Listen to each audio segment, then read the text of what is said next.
అండి పెసరట్టు అండి. పెసరపప్పు పొట్టుని సరిగా కడగను. ఏమంటే దాంట్లో ఫైబర్ ఉంటుందండి. ఊరికే పైన కడుగుతా. ఉప్పేసాను, అల్లం కొంచెం తోలు తీయాలండి, ఇంకా పని ఉంది. అల్లం పచ్చిమిరపకాయ వేసి మిక్సీ పడతాయండి. ఇగో గుడ్లు ఉడికేస్తాయండి. కొబ్బరి లేకుండా కొబ్బరి పచ్చడి కూడా చేస్తారండి తమిళనాడులో.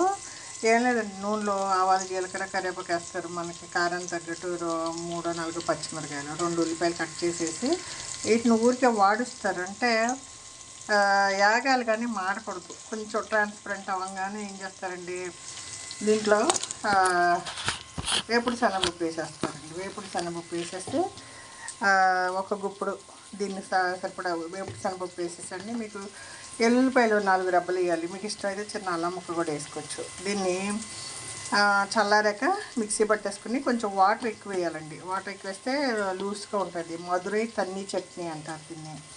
మధురైలో మీరు తెల్లవార్లు తూంగాద నగరం అంటారు, అంటే నిద్రపోని నగరం అండి. తెల్లవార్లు టిఫిన్లు దొరుకుతాయి అంటారు రోడ్డు మీద.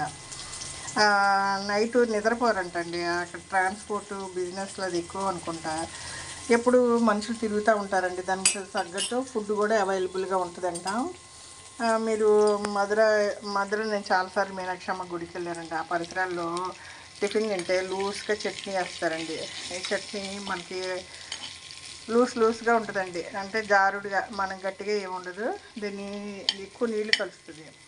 ఇది కొంచెం ట్రాన్స్పరెంట్ అయినాక ఇదిగోండి పొట్టుకడలు అంటారు, వేపుడు శనగపప్పుని ఒక గుప్పుడు వేసి, మీరు ఇష్టమైతే కొంచెం పులుపు కావాలంటే చింతపండు వేసుకోవచ్చండి. ఉప్పు వేసి మిక్సీ పట్టేయచ్చు. అల్లం ముక్క కూడా మీ అభిప్రాయానికి తగ్గట్టు అండి. మధురై తన్ని చట్నీ అంటారు, ఇక్కడ తమిళనాడులో ఎక్కువ వాడతారండి. ఆ చట్నీ బాగుంటుంది. మీరు లూజ్గా ఉంటుంది, టేస్ట్గా ఉంటుంది. మనం దాంట్లో వచ్చేటి ముంచుకుని తిన్నప్పుడు ఆ ఇడ్లీ అంతా నానిపోయి బాగుంటుందండి.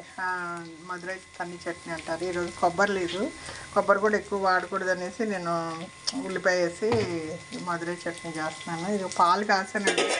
మనసు టీ తాగని ప్రాణం తీసేస్తుంది. కానీ అండి థైరాయిడ్ బిల్డ్ వేసుకున్నాను కాబట్టి ఒక 45 మినిట్స్ ఆగాలండి. కానీ ఏంటో మనసు టీ మీద లాగేస్తుంది. ఆ పని నేను పక్కన పెట్టేసి పాలు మూత పెట్టేసి ఏదో చట్నీ చేసేసి పప్పు పచ్చడి అన్నీ రెడీ చేసుకున్నాను అనుకోండి. ఈలోపు 45 మినిట్స్ అయిపోతాయని పని చేస్తున్నాం. ఇదే అండి, మనసు చెప్పినట్టల్లా నడుచుకోకూడదు. మనకి ఆరోగ్యం ముఖ్యం.